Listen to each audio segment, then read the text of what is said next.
Olá, vamos começar nossa jornada na disciplina de controle digital do curso de Tecnologia em Automação Industrial e Engenharia Elétrica do Instituto Federal de Educação, Ciência e Tecnologia da Paraíba, o IFPB, Campo João Pessoa. Meu nome é Ademar Gonçalves da Costa Júnior, serei o professor dessa disciplina, nessa saga que vamos começar a partir de então. Sou coordenador do Laboratório de Instrumentação de Sistemas de Controle e Automação, LINSCA, e a partir de então vamos navegar nesse mundo chamado sistemas de controle. Bem, nesse primeiro vídeo apresentaremos os conceitos iniciais de controle digital. Então observem que sistemas de controle já fazem parte da nossa vida. Por exemplo, nós controlamos os diversos sistemas dos veículos, algumas aplicações em celulares que temos no nosso bolso, né? Por exemplo, o celular hoje ele vem diversos sensores e pode inclusive fazer parte de um sistema de controle, por que não? Em diversos processos industriais que vocês poderão ter contato ao longo da sua vida profissional, em sistemas de transporte, exploração no mar, entre outros, aqui que a gente poderia ficar citando entre vários exemplos. Porém, o que diferencia, a partir de então, o controle digital do controle analógico? O controle digital ele será baseado em sistemas embarcados, em computadores, em microprocessadores, e isso o distingue, a gente vai entrar nesse detalhe, do que vocês devem ter visto em sistemas de controle 1, teoria de controle, controle analógico, como queiram chamar a disciplina que é pré-requisito para controle digital. Então, todo engenheiro eletricista, mecânico, químico deve ter, portanto, esses conceitos que serão apresentados ao longo dos diversos vídeos durante a disciplina para um melhor entendimento do mundo à sua volta, em específico nas aplicações de sistemas de controle digital. Precisamos ter ciência que os controladores em sistemas de controle, um pouco redundante, mas seria isso, eles são requeridos para assegurar um regime de transiente, ou seja, a mudança de parâmetro quando, por exemplo, eu imponho uma variação na entrada e um comportamento em regime permanente, lembrando o conceito de regime permanente, após um determinado tempo, ele permaneça dentro de uma faixa de operação estável.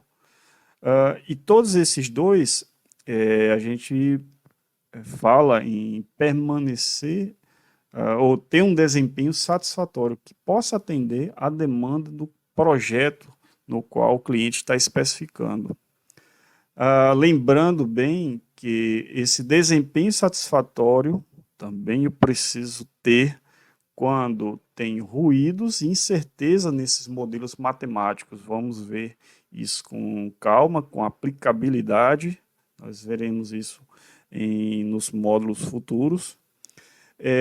E de alguma forma, lembrando que a gente vai trabalhar aqui novamente com a realimentação negativa, sistemas em malha fechada, como queiram chamar, ou feedback control, controle de realimentação.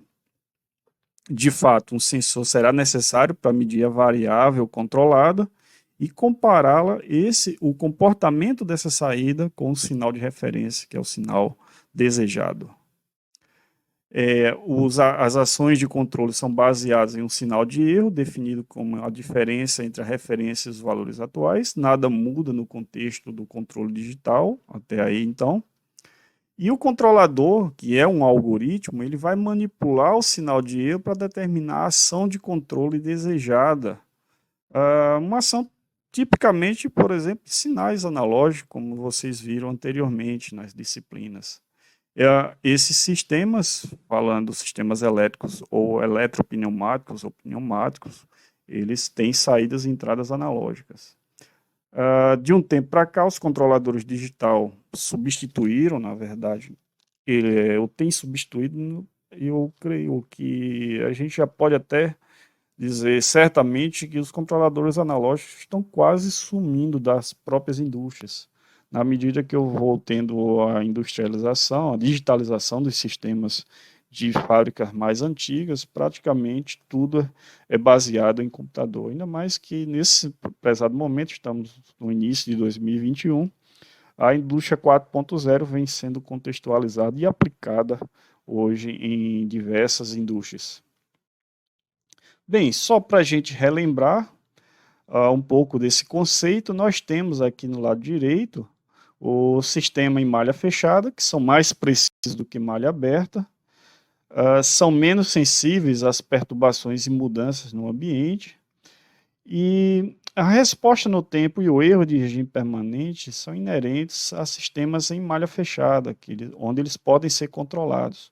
Aqui um exemplo de malha aberta que você pode pensar para relembrar um pouco de um sistema, seria a máquina de lavar, onde você coloca a tua roupa lá no cesto, programa a tua máquina, por exemplo, nível de água, nível de limpeza, e espera por aqueles eventos ocorrerem. Porém, ela não vai te dar um feedback, uma realimentação, se a roupa está mais suja ou mais limpa, de acordo com os produtos e a programação que você colocou. Diferentemente de um sistema em malha fechada. Por exemplo, você está dirigindo um determinado veículo, não vamos nem falar em sistemas embarcados nesse exemplo, mas você está numa estrada, está vendo um carro à sua frente, você vai e aperta um pouco no pedal de freio, justamente para não ficar muito encostado naquele carro que está à frente. Caso você queira, você está com a pista livre, obedece, obviamente, aos limites de velocidade daquela estrada, você vai acelerar um pouco o carro e quando atingir aquela determinada velocidade máxima permitida naquela estrada, naquela via, você vai ficar controlando via o painel. Então seria essa a ideia que você teria entre um sistema de malha aberta e um sistema de malha fechada. Aqui um exemplo de uma aplicação de um controle em uma determinada indústria, uma prensa de papel, é um exemplo onde foi retirado esses gráficos, onde você observa que quando não tem o controle, a variação em torno do valor médio ela está bem distante e ainda não é alcançado exatamente nessa região, tanto como o diâmetro como a espessura do papel. Quando você tem uma implementação de um controle, e aqui nesse caso, nesse exemplo hipotético, um controle PID, vocês verão isso em breve, nos próximos vídeos, você tem a maioria das medições em torno do valor médio com um baixo desvio padrão, apesar de que a espessura ainda não ficou tão legal. Mas são exemplos que são colocados, talvez, para esse exemplo do rolo, a espessura esteja bem controlada, não haveria nenhum problema. Obviamente, depende da especificação do projeto. Então, quais são os motivos para eu usar controle digital, que é a nossa base aqui nessa disciplina? Nós temos a precisão, já que sistemas digitais envolvem pequenos erros comparados aos sistemas analógicos, já que o ruído e a deriva da fonte de tensão estão presentes nos sistemas analógicos, já no sistema digital isso já não é influenciado de forma tão grave assim. Erros de implementação devido ao processamento matemático em si, por meio de componentes, resistores e capacitores. Há muito tempo atrás, isso era utilizado por meio de placas, colocava os controladores, mas imagina-se que ao longo do tempo, esses resistores e capacitores, os componentes, eles iam se deteriorando ao longo do tempo. Além disso, a imunidade a ruídos, Eu tenho flexibilidade com relação à modificação e reprojeto. Imagina, quando implementava-se por meio de componentes discretos, ou controle analógico, propriamente dito, à medida que eu precisava mudar um set point, mudar uma determinada variável no projeto, eu teria que modificar ou realizar um novo projeto de hardware. Aqui não. Aqui eu tenho uma nova especificação, por exemplo, um novo produto entrando, eu preciso trocar toda a minha linha de produção? Não. Se for focarmos apenas no sistema de controle, basta vocês alterarem a parte de software, que é justamente onde encontra-se o algoritmo baseado em um sistema embarcado. A velocidade de processamento é indiscutível, hoje cada vez mais sistemas computacionais, sistemas embarcados estão cada vez mais velozes. O custo vem decaindo bastante ao longo do tempo. E aqui é apresentada uma estrutura de sistemas de controle digital. Qual é a diferença basicamente para um sistema analógico? A entrada do conversor AD e DA. Veremos isso nos próximos vídeos. Mas observe o seguinte, nós temos aqui o atuador, o sistema de medição e o sistema dinâmico, vamos chamar sistema dinâmico a partir de então.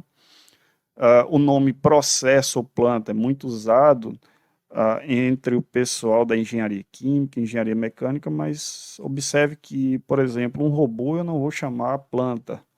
Então, o sistema dinâmico, o nome ele é mais abrangente. Então, a partir de então, vou chamar aqui muitas vezes de sistema dinâmico. E esse sistema dinâmico, mais atuador, mais sensor, ele é um sistema que você visualiza, um sistema montado em uma fábrica, em um robô, então são sistemas reais. O que tem aqui por trás desse lado aqui, da conversão do analógico digital e digital analógico, é propriamente dito o sistema computacional, o sistema embarcado, no qual vocês tratarão de programar esse sistema embarcado com algum tipo de algoritmo para ele tomar a ação de controle e enviar essa ação ao atuador. Alguns exemplos desses sistemas de controle digital eu coloco aqui. Esse é um sistema de injeção de drogas de um paciente. Eu posso fazer um controle automático disso, onde o paciente precisa, de tempos em tempos, por meio de um sensor de medição de oxigênio no sangue, uma determinada droga, e o sistema embarcado, no qual é realizado, implementado o algoritmo, vai fazer uma comparação entre o nível que é desejado, que ele tenha no sangue desse paciente, e a medição do sensor.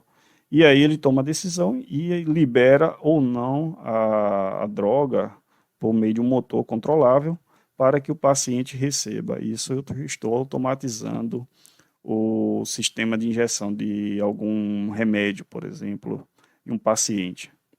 Aqui outro exemplo do controle de um manipulador robótico, onde eu tenho, na verdade, sensores de posição e sensores de velocidade. Aqui já trata de um sistema multivariável. Nosso foco aqui na disciplina de controle digital será sistemas monovariáveis. Vamos entrar nesse detalhe lá na frente. E a partir da informação dos sensores, o sistema embarcado tomará alguma decisão baseada no algoritmo que está estabelecido na linguagem de programação utilizada, no qual ele enviará a informação, a ação de controle, será transformado por meio de um conversor digital analógico e enviado ao manipulador para ele tomar, por exemplo, uma mudança de posição baseado também na determinada velocidade desejada. Aqui um caça. Na verdade, estamos bem simplistas nesse exemplo. O sistema como um todo seria um sistema aviônico, vamos chamar assim, na área. Porém, são vários subsistemas que se comunicam o tempo todo. Imagina você ter um sistema desse com um erro muito grande ou um tempo de processamento muito lento. Então, é um sistema que requer alguma análise com mais criteriosa, com maior cuidado, porém não deixa de ter sistemas embarcados, sistemas digitais. Aqui, por exemplo, também eu tenho um controle da antena que, de acordo com a captação da transmissão, do sinal de transmissão, eu posso mudar a posição desejada dessa antena, isso sendo feito por um sistema embarcado. Esses dois vídeos que estão na apresentação, eles estão colocados no Classroom, para que vocês possam ter uma ideia melhor. Bem, para finalizar, nós temos aqui, eu apresento para vocês uma dica de bom desenvolvimento em controle digital, que eu recomendaria que vocês revisassem conceitos de sistemas de controle 1, teoria de controle, será necessário, muitas coisas serão reaproveitadas de lá, obviamente utilizando conceitos que serão, ferramentas que serão apresentadas aqui, que são baseadas na transformada Z. No próximo módulo falaremos, mas não entraremos no detalhe teórico da transformada Z em si. A outra dica que eu dou é realizar muitos exercícios como forma de você treinar a sua capacidade de utilizar essas ferramentas, né, necessário, matemática, ela ajuda para evitar aquela possibilidade de tentativa e erro. A gente vai discutir um pouco isso daí lá na frente. Conhecer uma linguagem de programação, por razões óbvias, porque se você vai programar um determinado dispositivo, um sistema embarcado, precisará conhecer uma linguagem de programação, que pode ser o C, o MATLAB, o Lab, o Python. Aqui na disciplina não haverá uma distinção clara sobre isso. A linguagem de programação que você preferir será bem-vinda. E programar alguma família de microcontrolador, algum sistema embarcado. Alguns programam em Arduino, outros em BeagleBone, outros em Raspberry Pi. Alguns deixam o computador, obviamente, vejam a solução do computador. Se você precisa embarcar um sistema, vamos citar um sistema de irrigação, então você está lá no campo, como é que você vai programar um MATLAB e deixar um computador lá ligado para ele poder gerenciar todo o contexto da irrigação? Então, seria mais adequado, nesse exemplo, um sistema embarcado que pudesse, obviamente, ter uma proteção contra a chuva, intempéries, etc. E aí você precisaria, de fato, utilizar um sistema embarcado e não um computador. Mas, enfim, eu vou deixar livre para que vocês possam utilizar da melhor maneira possível. E aqui algumas referências que eu vou utilizar ao longo da disciplina. Bem, nos vemos nos próximos vídeos. Sejam bem-vindos a essa disciplina fantástica de controle digital, esse mundo que se abre para vocês a partir de então, a área de sistemas de controle. Até logo.